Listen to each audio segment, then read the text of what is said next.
Yeah, you can go ahead. Yeah, we can wait for 5 more minutes so that everyone can join.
She gave you like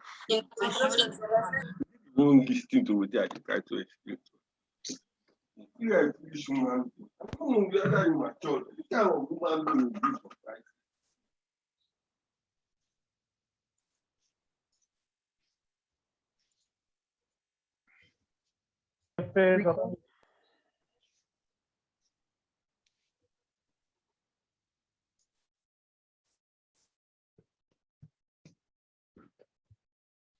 So, are you recording?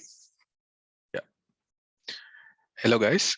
Good evening to everyone. I think a good night somewhere, some places. So this is the workshop for the image segmentation. So myself, Yogesh Kumar Pili, and I am one of the collaborator in the Omdena. So I will just give the brief discussion about what is image segmentation, where we can help, where we can use this, and how it is useful for each use case. So I come from India and I am doing here. I am in France right now. So from France, I am giving this presentation. So let's go into the topic. So here, I think there may be so many people who are new for this presentation, and I mean, they just came here to learn. So I would make sure that everyone goes with something. Can you please mute? Okay, thank you. So I will make sure that everyone takes something to your home. So the learning objectives will be, I will just brief you about the computer vision techniques. So you will gain some knowledge about the computer vision techniques and what is the image segmentation techniques in particular. Then we will see what is the annotation process and tools which we require for this segmentation, and why the model selection is important for our use case. Then we also need to consider the framework selections. So these are the topics which we will just have a knowledge, and you will gain all this in our workshop today. So we will also go through into the collab training, like a custom training of the model, and just go to the agenda. Let's go to the next. So agenda for this presentation would be, we will start with computer vision basics first, and we need to know, because before going to the image segmentation, we need to know what is computer vision basics so that we can have a good understanding of the image segmentation. So I will also give the process of annotation and what are the tools which we use for this and why we need the annotations. I will just discuss about this. Then we will talk about this machine learning development cycle, where we can discuss about the data overview, whatever the data we are going to have in this workshop today. Then we will select how the model selection is done. We will check how the model selection is taken into account and what are the state of the art models for the image segmentation. Then I will talk about the framework selections, which is very important, yes. And then model architecture, which is important, and what is this model architecture and why it is needed. And we also talk about the evaluation metrics for the image segmentation models. We will check about the hyperparameter tuning in the walkthrough of the Google Colab notebooks. And we'll talk about the results as well. So you will have a future work. If you want, you can try, you can give a try. And let's go to the basics first. So starting with the introduction to computer vision. So goal of the computer vision is to make a useful decision, right?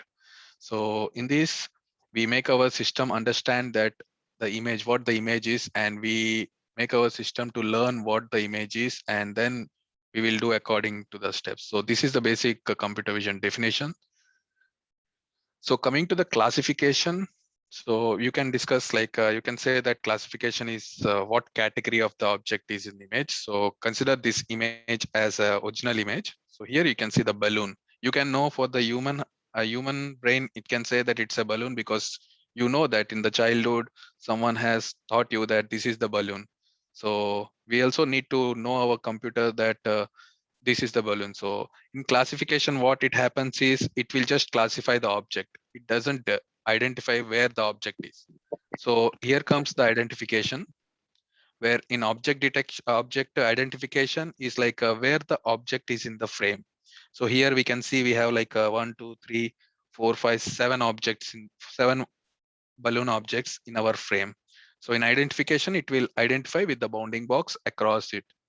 So if we have the object detection, what it happens is it combines both classification and identification. So let's see the example of this object detection here. So we can see we have the object classified as a balloon, and it is also detected. And that's what the identification and classification is happening in object detection. But today's topic is not about object detection. We are not talking, we will be not sorry guys, it's important to mute some guys. So here we will be not talking about the object detection, but we will go into the advanced topic of computer vision, where it's the image segmentation comes into the picture. So what is object segmentation? The first of all, we need to know what is object segmentation. So in object segmentation, it's nothing but like what pixel belongs to the object of the image.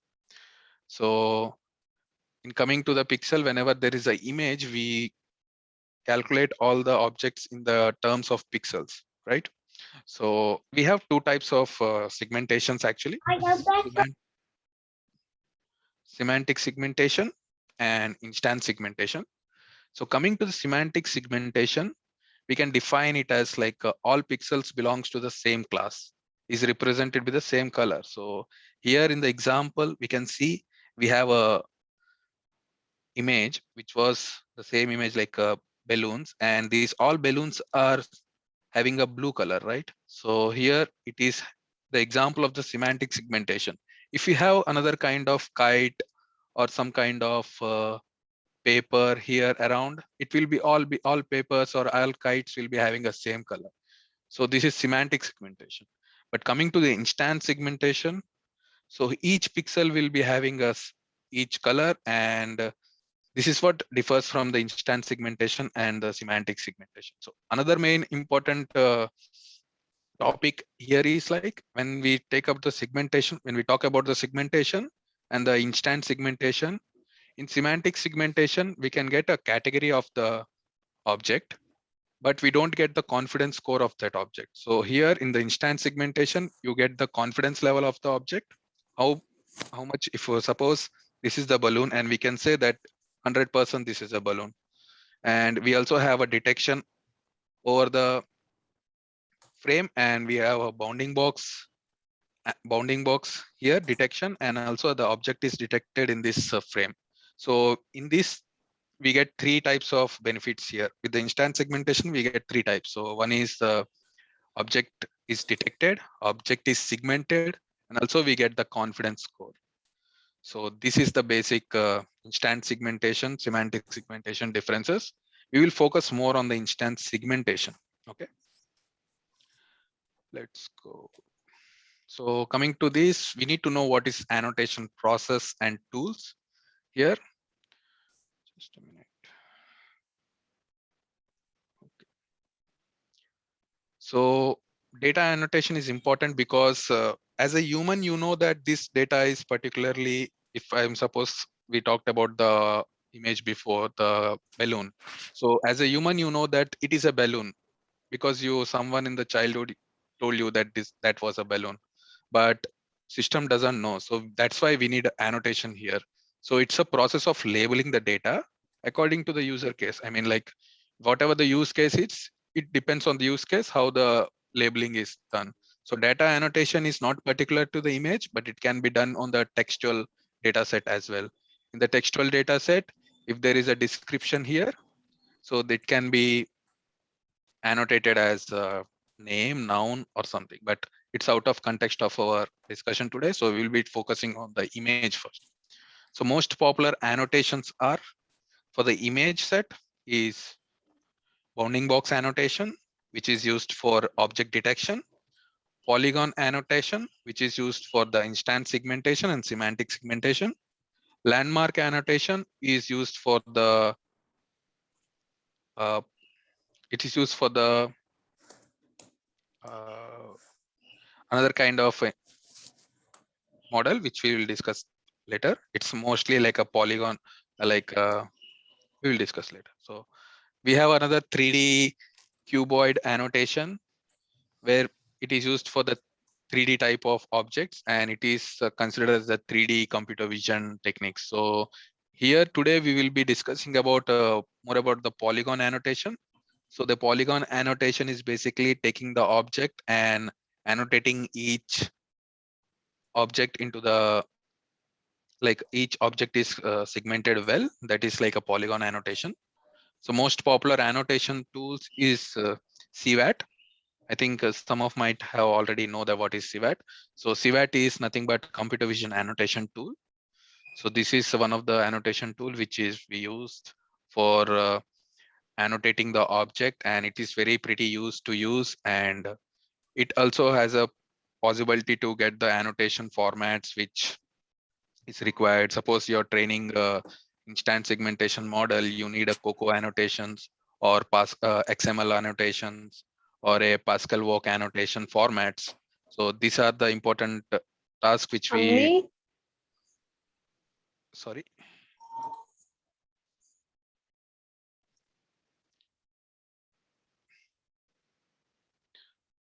So coming to the other annotation tool is Label Me and VGG Annotator and Scalable. So you can explore these annotation tools, and I won't be going deep into these annotation tools because we don't have that much time to go inside this. So we'll focusing about so for the instance segmentation, keep in mind that we will be using polygon annotations. So let's go to that machine learning development cycle here.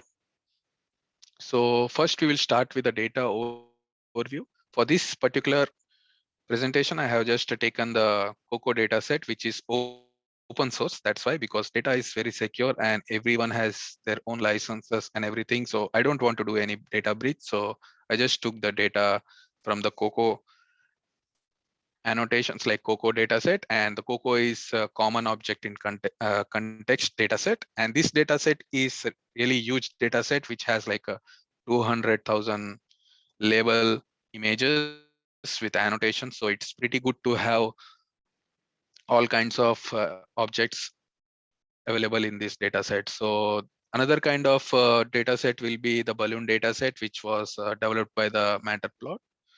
So I think a Matterplot is one of the guys who are doing the mass Gaussian from 2017 year. So we'll just see. So I just use this two data set, and I will be going into other data sets in my custom training, which I will show in the collab notebooks, but they are little bit, I don't want to just show it here because I don't have license for that. So this is one of the data overview, and we will check how we can do the training for this. So we will be doing the training for COCO annotations, and then again for the splash. So I will just show how the notebook can be changed, and you can also have a hands-on on that. So coming to the model selection. So this is the one of the state-of-the-art models, which was this was surveyed in 2020, that like these are the number of state-of-art models available for the image segmentation. So you see three colors of the blocks here. So the cream color is like a semantic segmentation. So all this model whichever available in the cream are usually for the semantic segmentation. And this semantic segmentation is also very good model for the medical applications. Okay, so that's why the research is going on so good in this. So we also have a instance segmentation, which our focus is today. So it started with 2015 with DeepMask, but in 2017 after the Mask-RCNN, it was very good and it was very stable to use, and they made it open source to use any. So after that, there was some advanced research going on this, but it was all dependent on the Mask-RCNN. So we will be just going into the Mask-RCNN. We will check how the model was, we'll just check the architecture and we'll move towards it. So another thing is panoptic segmentation. Sorry that I didn't showed you the panoptic segmentation. The panoptic segmentation is nothing but like it's nothing but when the object frame is there, we are just segmenting the object and we are not segmenting the background. So here the panoptic segmentation can also segment the background and it can train the model. So it makes easier that whenever there is a frame and there is a sky or there is a water, which we don't usually segment. So we can also segment the wall or sky or ground so that every object in the image is segmented. So that's what panoptic segmentation is. So we are not going deep into it. So yearly from 2014, we started with just a 16 layer VGG, and now we in 2021 we have like lots of complex networks. So year by year it's going on good progress, and whenever the network increases, the complexity also increases, but also the results are the very important, which we are mainly focusing on. So these are the model selection, and we will be focusing on the Mask-RCNN. I will just check next slide. So in the market, we have lots of frameworks available. So frameworks are usually very, how can I say, like it's very complicated to select that which framework should I select. Can I go with the TensorFlow? Can I go with the PyTorch? It's up to the user to select which framework they need to select. So for this, we will be selecting today the PyTorch framework, and we will be also selecting one of the implementation by the Facebook AI research. It's called the Detectron, and it's very popular. And I really personally like this because the segmentations are very accurate compared to the TensorFlow models. So these are the available frameworks which you can select for the instance segmentation or deep neural networks, and it's up to you how you are familiar with these languages. So R or Python or Julia. So it's Julia is also emerging now, so you can check it and you can have a hands on this. So next we will talk about the Detectron 2, which was developed by Facebook AI research. They have open source this Detectron 2 to use anyone. So we will talk about this. So coming to the starting point where it started all, how this development was started. So RCNN is the like a regional convolutional neural network. So it's a region-based convolution neural network. So it started with CNN, and in 2015 they started this.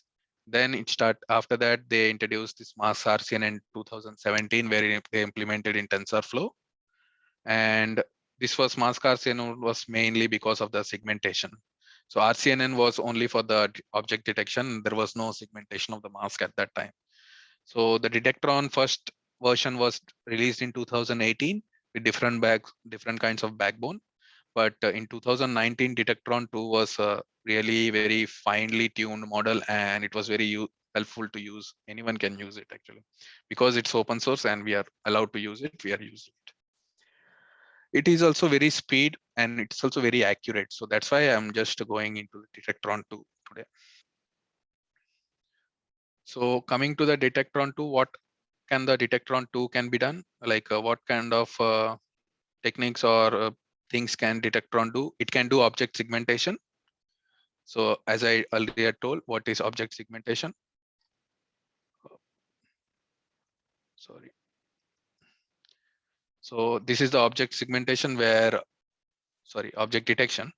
So we have the bounding box and we have the category and of the object. So identification and the classification is done, and it's object detection. The Detectron has 80 plus models to do this object detection all over the object detection, segmentation, panoptic segmentation, semantic segmentation. So they have like around 80 models to do it. So next is semantic segmentation, which yes, so which we can see the here picture where we have a picture here, and in this all the cars are segmented as a blue color and it is given as a one class. And next is trees are defined as a one class, as it's a green color and it's defined as a one class. So here the persons are defined as a red class. So this is semantic segmentation. Coming to the instance segmentation, I'm having problem with the, just a minute, with the animations actually. So, okay. So here the instance segmentation, you can see that there is here the signal board and here the person is there and the person bag is also annotated. So this is what happening. And here we can see that traffic light is segmented.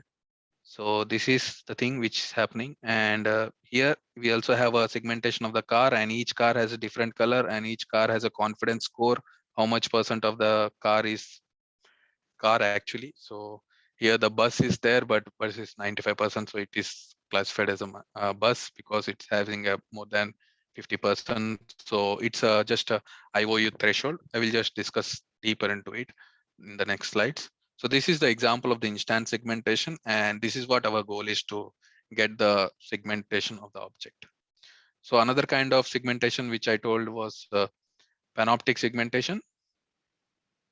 So here we can see the panoptic segmentation where there is a person and it is also is a person, and both have different colors. It's like or instance segmentation is a modified version of instance segmentation, where they also have the annotations for the walls and everything. I mean, like in the picture, if there is any object there, then they just annotate and they use the panoptic segmentation to get the height, width, or something on the, depending on the mask of the object. So coming to the next slides. So we will just see about the model architecture. So model architecture. So I will be discussing about the mask RCNN, sorry. So how the mask RCNN was developed and what are the architecture behind it. So let's take an image here. We have a convolution neural network where the feature is extracted in this. In this feature is extracted, we give this a regional proportional network, where the region proportional network, what it does, it like when the features are extracted from the image, it takes the bounding box and it just give the bounding box for some of the features in this. So here we can see there are like it can be classified as 3 features, 1 here, 2 here, 3 here.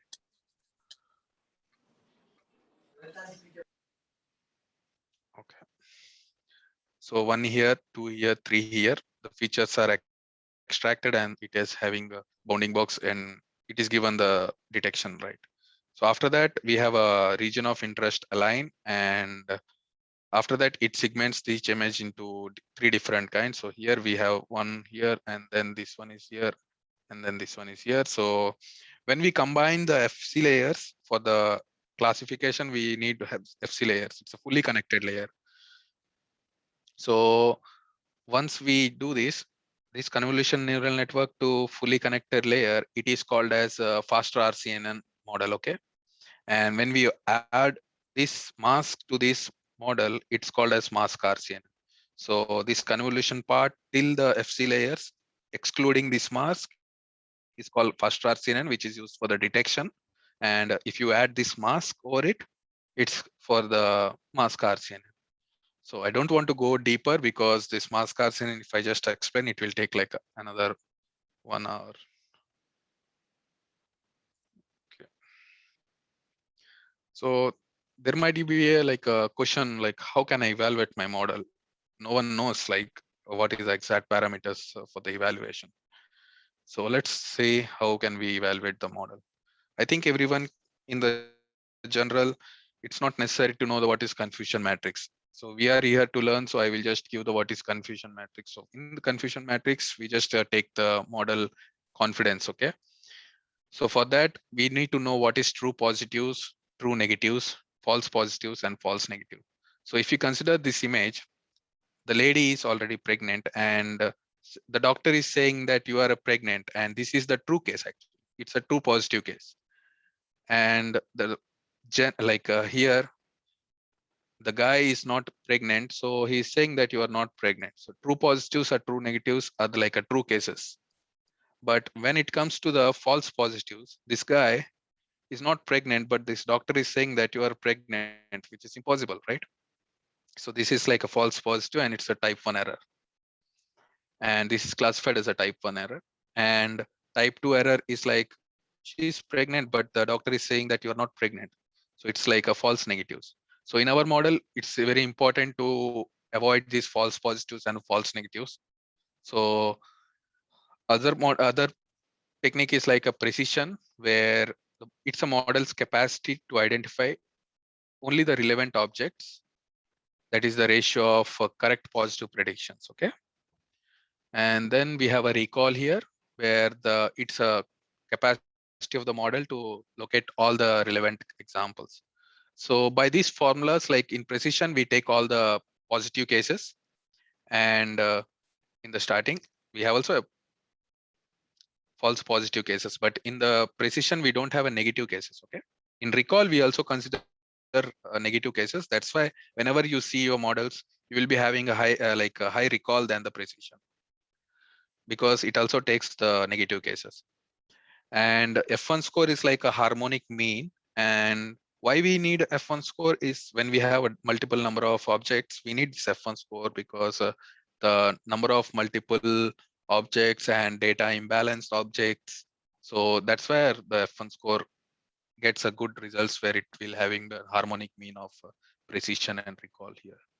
So this is one of the evaluation metric we will be using. So after the precision, we will be giving the mean average precision. So we'll be taking the average precision of all the thresholds we will set.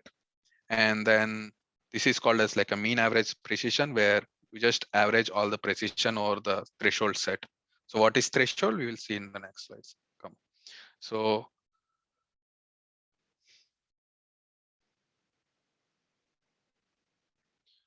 coming to the evaluation metrics here, to decide whether the prediction is correct with respect to an object or not. So that is called evaluation metrics for the IOU. So IOU is something but intersection over union, and it can be also classified as a Jaccard index actually. And it is defined as the intersection between the predicted boxes and the actual boxes divided by their union actually. So this is where we set the threshold. Like if we have a 50% of threshold in our object, it should classify or not. So we will be having this parameter when we train our model. Like we need to give how much threshold you need. So you have considered a image in example, like we saw it earlier, the balloon image.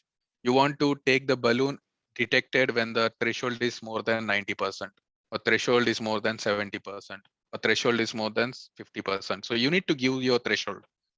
So that's how, after giving your threshold, we will be having this precision and precision, average precision according to 50%, 75%, and from 0.5 to 95 in each step of 0.5. So we will just see in the notebook actually. So let's go to the notebook.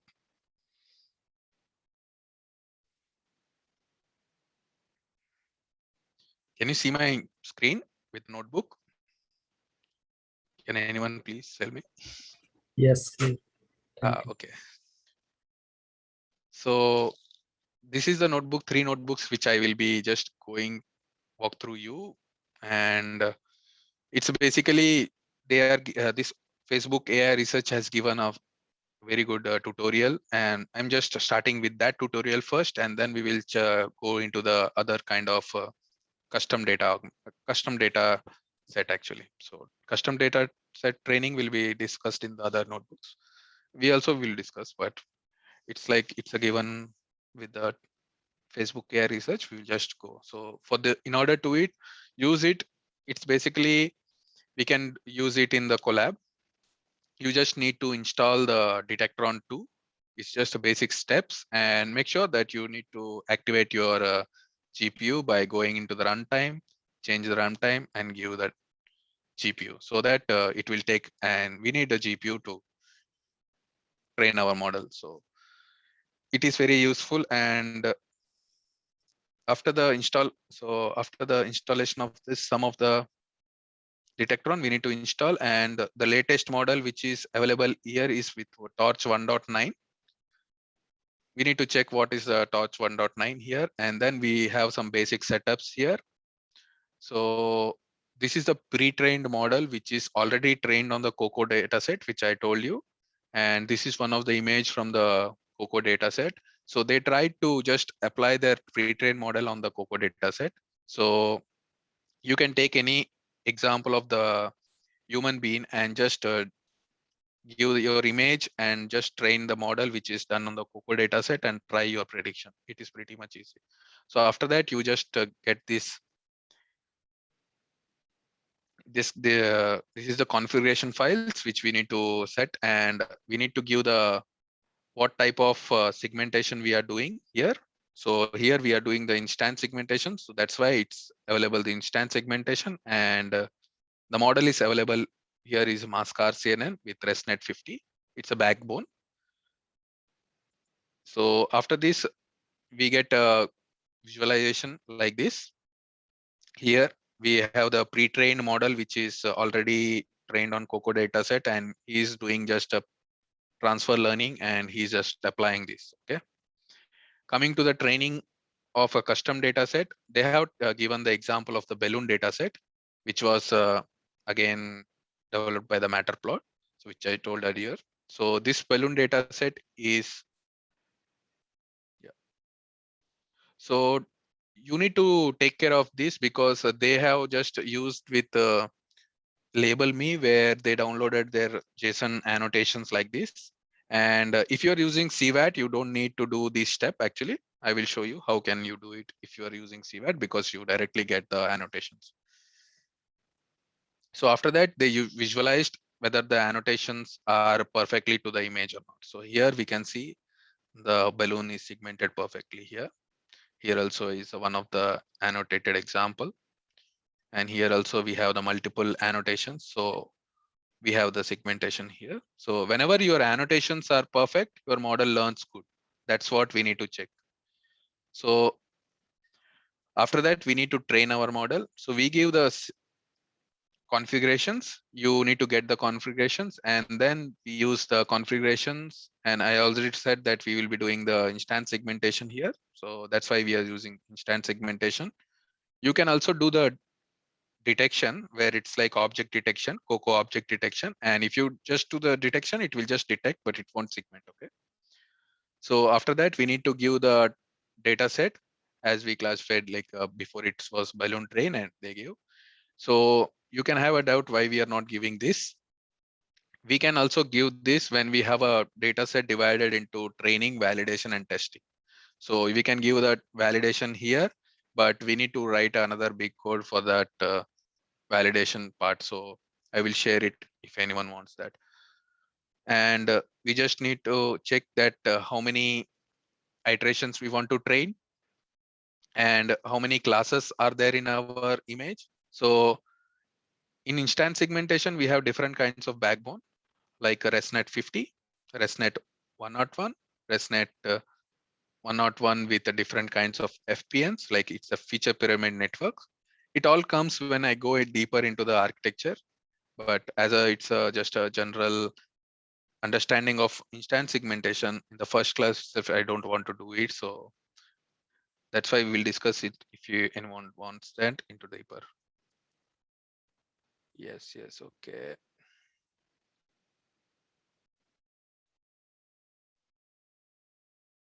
I will provide it the notebook. So don't worry, I will just give everything, whatever required. I will just give all 3 notebooks. It's not a problem. Conversion of JSON to Cocoa. Actually, the conversion of JSON to Cocoa, it's not JSON to Cocoa. It's directly the Cocoa annotations are JSON actually. It's in JSON format. So if you want to convert the other kind of annotations like XML or other kind of annotations like YOLO, you need to convert it according to the formats. So conversion of the other formats is typically typically difficult, and that's why I told you in the starting that you need to use CVAT so that you can extract in each format whatever format you want. So if you want to train your model with YOLO, you can extract a YOLO TXT format, and for this, we need a Cocoa JSON format. That's why we can do it with this CVAT. So if you are used to CVAT, you can get it to know. So we'll take the questions in later. Just after this, we just train our model into the iterations, how many iterations we want to go. It's pretty much fast. If for 300 iteration, I think it's like 6 minutes or something. It just trains like that. And we can also have like how many instances we are training on. In the training data set, they have given the 255 instances. Here, the instances is like each object. Like if in the image, we have like different kinds of balloons, here we can have that kind of number of balloons here. So we have number of balloons as 255 balloons. So after that, we can also visualize this code into the tensor board actually. So you can have a number of fast CNN accuracy, which is important for the detection actually. And we have the mask CNN accuracy as well. I will show in my custom training data set. I think it takes time to load. So after that, we can evaluate the model. So you just give the training and give the model path here. So they have set the threshold to 0.7. Sometimes people set it to 0.5 and 0.7 or 0.95, depends on use case, okay? For this, they have set the 0.7 to have this. After that, they did the predictor. So after this prediction is done, they have visualized with the predictor. So don't think that this is the same visualization which we did before. So these are the results on the predictions actually. And it's pretty much good that the segmentation is also accurate. So why I am very confident about Detectron is I personally use this for my project in my company, and it's pretty much good and the results are very good. So that's why I will.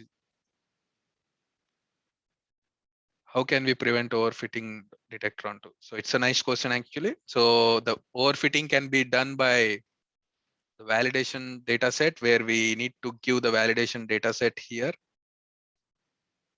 I will just discuss more about this in the coming slides. So there's no more slides, but I will just discuss about that data. So yeah, I will talk about that. Just keep your questions. We will have a question and answer sessions. So here, after that, we need to evaluate our model. So we will evaluate our model here. And the evaluation was done on the 50 instances, whether it's a balloon val. And here you can see we have average precision, average recall, Also, we have precision at 50%, 75%, and it also have a stepwise. So we need to check that this is the main part of the evaluation where it is 52.95, where it's like a stepwise of 0.05. Okay. So whenever your model is getting a good precision of 70 or something, it's pretty much good actually. Usually the state of art models are like only 35 or 45. So if you go to the COCO challenges, it's just 40, I think. So here we also have a average precision like 50%, 75% for each thresholds. And we have a size of the image as well, like a small, medium, and large. So we also have a, if there is a annotations here, just a minute. So here, hello, yes.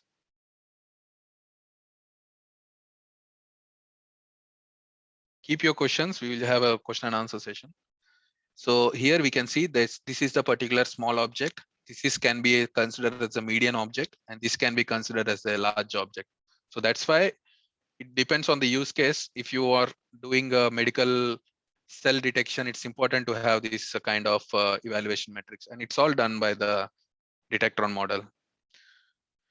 So key point detection, I'm not discussing it. So let's go to the another kind of training. So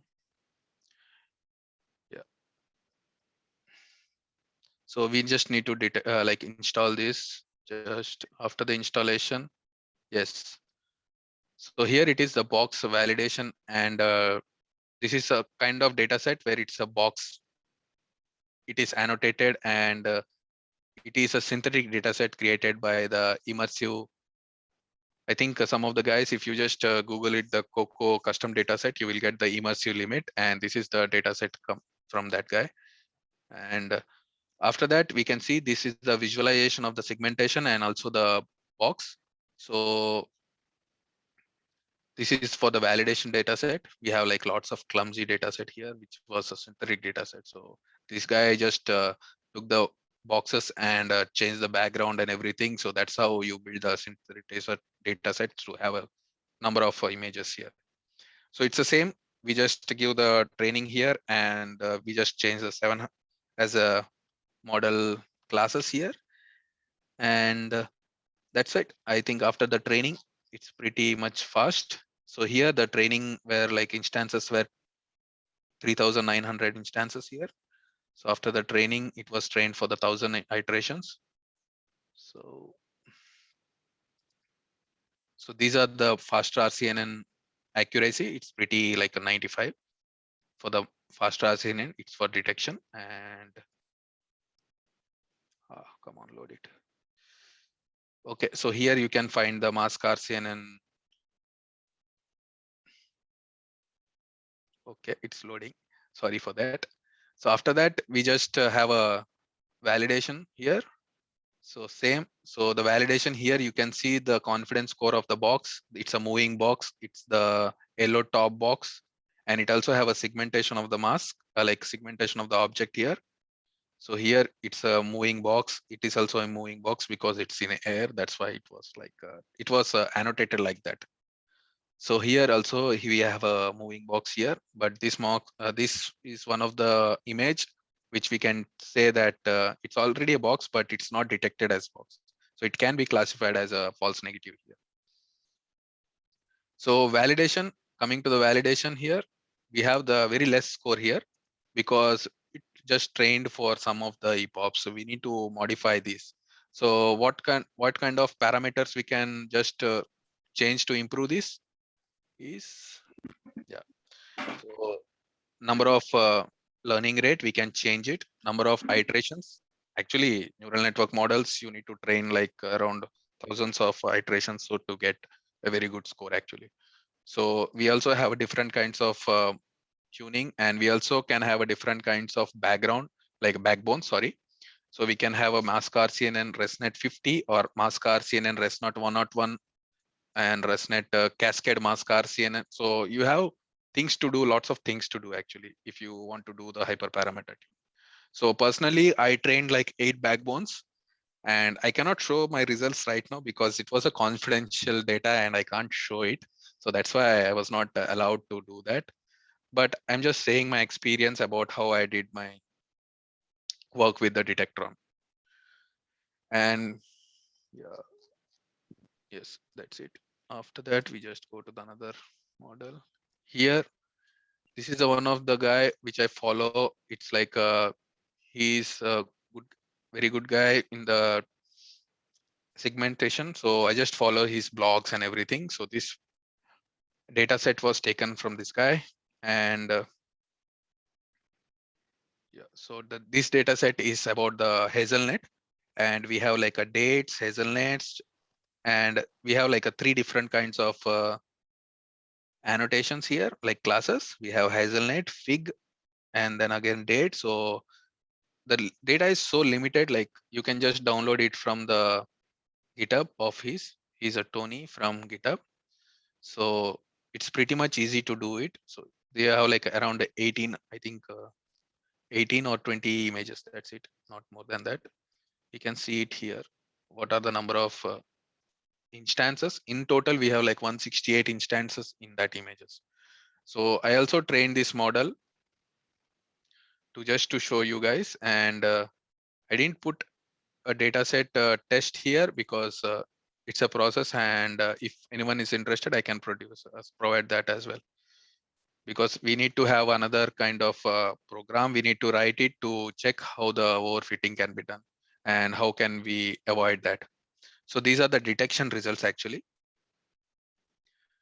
So it's pretty much good that you get a segmentation of the object pretty well, and you also have a confidence score. It's like a date 100%, hazelnut 99%. So it's a pretty much good, and we also have an inference speed like 8, an average like 8 FPS per second. So this is the thing which we have. Let me go there. Oh. So do you want to do a quiz time if you have time, or we can skip this?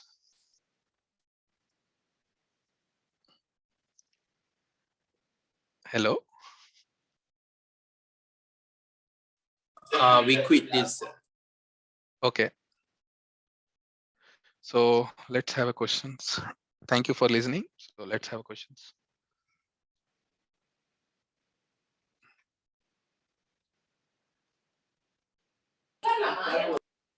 Back to my question: how to prevent overfitting? Yeah. So coming to the overfitting.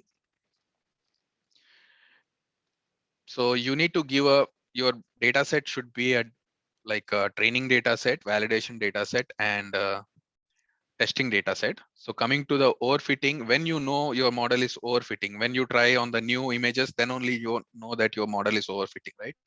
So you need to give the training data set and the validation data set into the training process, which is here, and you need to have build your default trainer, and you need to build your custom trainer for that. And for that, you need to have different kinds of parameters which takes, how can I explain? So it gives the validation loss and total loss in the same curve. For the visualization, we need to write some of the code, and in this we can't get directly the visualization. If you want to go here, yeah, here we don't get the, we have only total loss. We don't have a validation loss. So for the validation loss, we do that, and you can improve the hyperparameters to try to overfit, like try to prevent the overfit actually. So you need to do all the experiments on all these different kinds of, you need to play with the configurations actually. So learning rate, backbone, and maybe some of the different kinds of annotations. So if I have anything handy, I can just show you. Just a minute.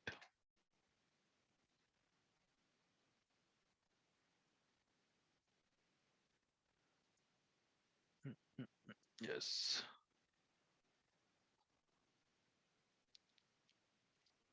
No, I'm not seeing it. Okay. So you need to change your parameters so that you need to test on different kinds of backbones as well to avoid the overfitting. So did I answer your question?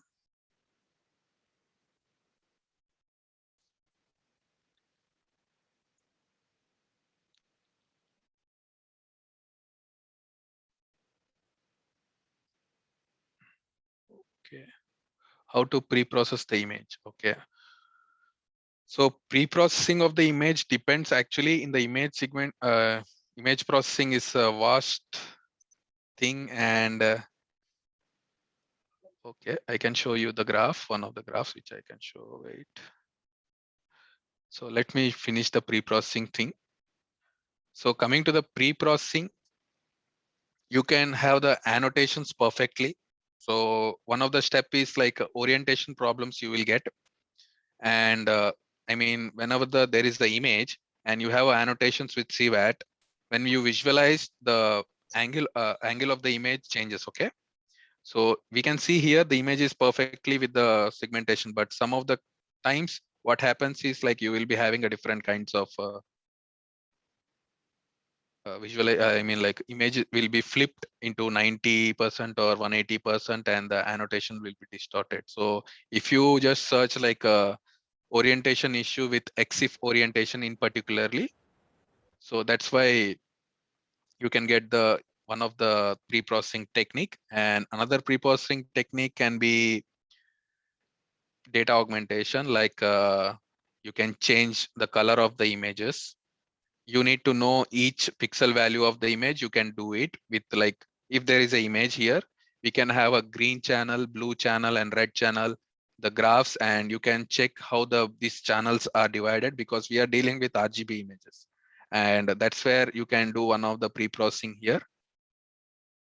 I think in particularly pre-processing, I think that's pretty much thing. And the annotation is also one of the pre-processing, right? So that's what the pre-processing steps can be done. The graphs, okay.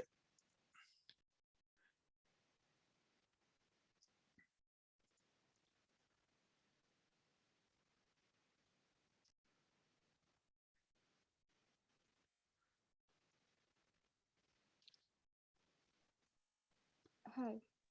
Hey, Approximately after how many epochs can overfitting happen?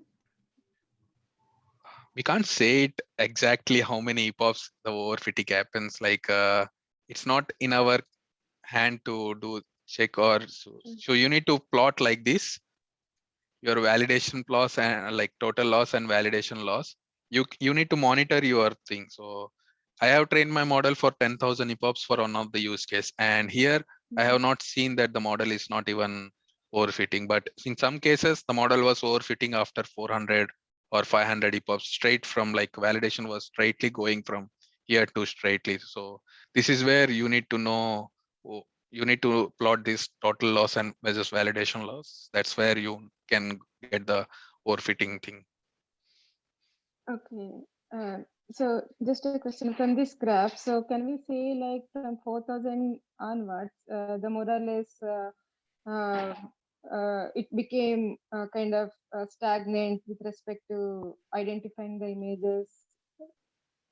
Okay, so let me give a quick presentation of this. Yeah, thank you. Can you see me? I mean, can you see my screen? Sorry.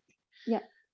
So here you can have a visualization of validation loss and total loss separately. Okay, in these two images, this is the on the left side, it is total loss, and it is the validation loss. It all depends on the learning rate, how you do it. Okay.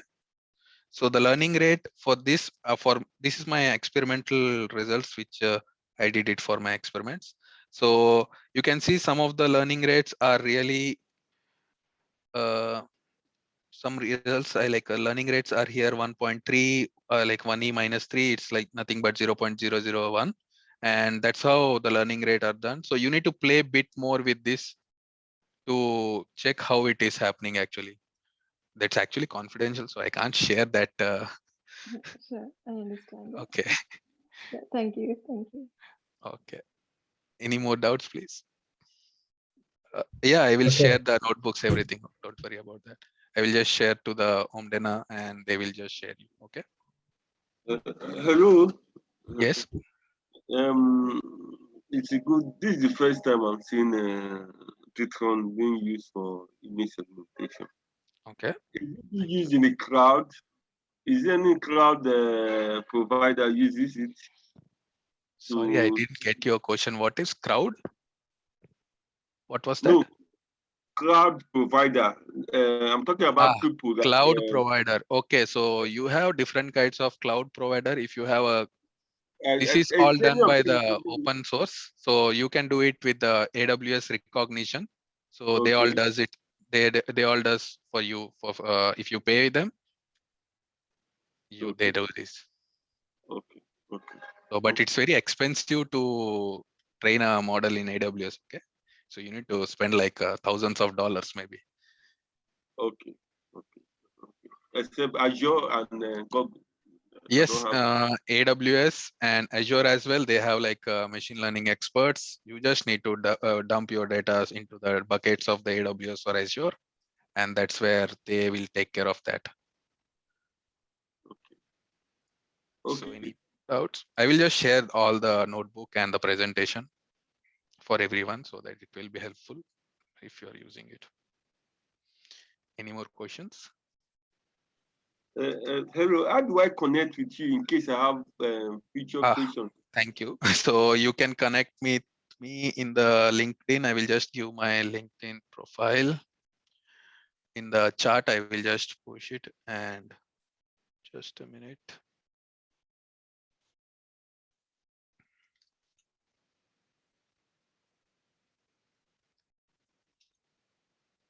So you can just connect with me to everyone, right?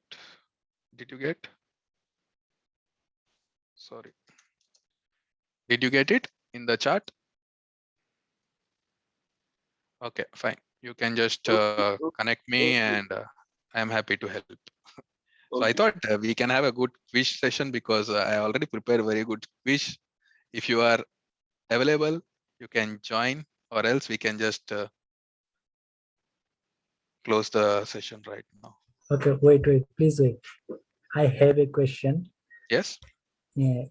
If I want to work with my custom data set, then Yes, what I yes. need to know about? So you need to know that how you need to annotate your data set first of all.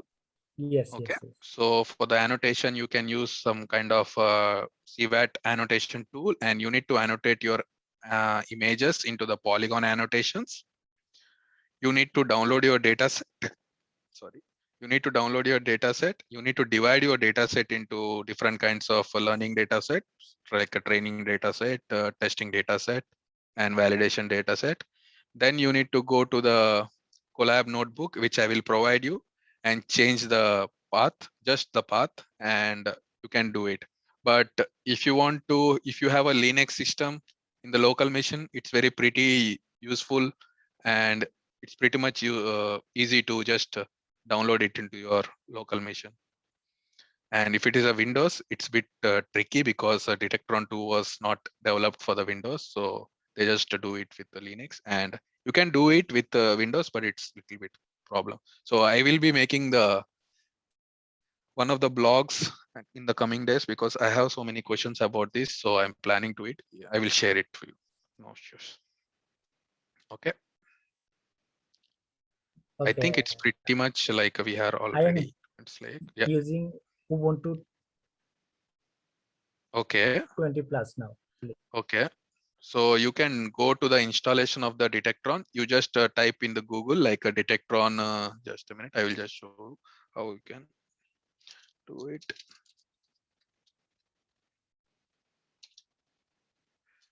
It's a free open source tool. Yes, yes, it's a free open source. So you just go to the GitHub account of the Detector Facebook Research. And here you can have an installation guide here. So if you go to the installation guide here, so it just says that it is developed for the Mac and the Linux actually. So after that, you just have, if you have a Conda environment, you just create a Conda environment and just clone the repository and install it. And I think it should be working fine. So make sure if you're having a Linux and what are the CUDA available in your system. So that's why you can have this. So this is the pretty much self-explanatory, and you can easily get these details. Could you please share this Okay. link? Could you please share this link? Yes, sure.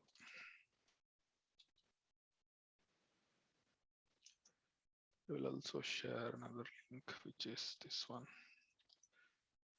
Okay, what is their purpose? Okay. So it is also the open source, another annotation tool, which is coming from Hussein, I think. Yeah, so this is one of the open annotation tool, CVAT, where it is this kind of image you can see here. So this is for the semantic segmentation, I guess. Yes, it's for semantic segmentation. In the same way you can do for the instance segmentation. Okay. So what is their purpose? You need to annotate the image because you need that ground truth image. Okay. So without having a ground truth image, you can't train your model. So you need to have a training images and the annotations in particular. So as I say here, so here you can see for this, I have this image and I know that this is a balloon and this is another balloon, and it segmentation of that balloon is like this. So we need to give these annotations with the images to the model to learn that the model should learn according to the annotations, and in the test time it should predict that whenever the balloon is there it should segment. So that's what the annotation tool is useful for. Can you do a model assisted annotations in CVAT? I mean, model assisted, do you mean the auto annotation? Yes. Yes, okay. So you can do the auto annotation. So it's pretty much explanatory in the documentation of CVAT and you can go through it. It's okay. I mean, I have looked at it, but it's not that straightforward. I think these Okay. are the models are themselves within CVAT, and you can use only those models. You cannot get, So as that's far as I why, understand, I don't think you can get external models to do that. so they say that they have done it with the Mascar CNN. Okay, for the Mascar CNN, how they do is like you just need to dump the annotations and you give the new predictions with the model. Like you train your Mascar CNN model and then you do the prediction on the other kind of images, and then that images are images and the annotation are taken and it is given again to CVAT. So it's a bit complicated. I mean, I can't say complicated, but it's time taken task and you need expertise for that. I'm not saying that it's pretty much easy to do it, but you need to make your hands dirty for that. So yeah, you can just, if you have any doubts regarding that, I can help you, because we did this, not the segmentation, but the previous Omdena challenge. I think in Ferromatics team, I was one of the member and we did the auto annotation tool with for the chicken detection. So if you just contact the Omdena team, I think they can help you. It's actually helpful actually to get the auto annotation. So we did the object detection auto annotator to CVAT itself. So I can give you contacts if you want. Yes, we need to do it manual labeling because it's important to have accurate detection in the starting itself. If you have like a good data set, then the manual annotations are very important actually. So whenever you do the manual annotation perfectly, that's how your model works perfectly.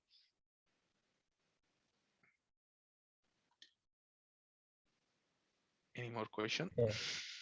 Which is better, মানে YOLO V3 or So YOLO is for YOLO V3 is for the detection, okay? And Detectron is also having a detection, but I'm talking about the instance segmentation today. So if you want to go for the object detection, YOLO V3 and object detection, you can compare both because YOLO is different. They doesn't use the fast RCNN. Here the Detectron 2, they use the fast RCNN, okay? So I think it's up to you to compare both the models and tell. I can't say that because it's actually changes from use case to use case. Some of the model YOLO perfectly fantastically works, and in some of the case, fast RCNN works well. But medical predictions, Detectron 2 is very useful, right? Yes, I think when you do the tracking of the object, if you have heard of the tracking, like MOT is one of the algorithms which we do. So when the coming to the medical perspective, if you want to go to the intestine of the stomach, like intestine of the patient, and you want to check the movement of the some kind of tumor, then training the model with this that Detectron, and you can track the images as well. So in the accuracy perspective point, Detectron is very good. So YOLO, you can try YOLO as well. So you are up to use. I mean, like it's up to you to use whatever algorithm you want to use.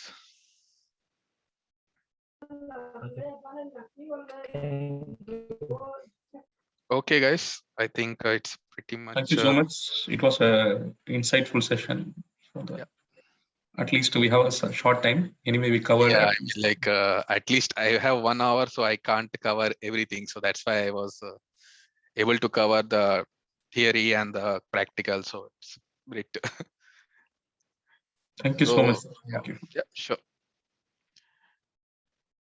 Thank you. Yeah, Thanks, welcome. Madhu. Thank you very you. much. Yes, you're welcome. So I think you will take something to your home and try this model. So I will give the notebooks, and you can have your hands dirty, so that just go to some outside and take some picture, annotate, train your model to the segmentation. So it will be very Thank you. useful for you guys. Okay, guys. I'm stopping my share.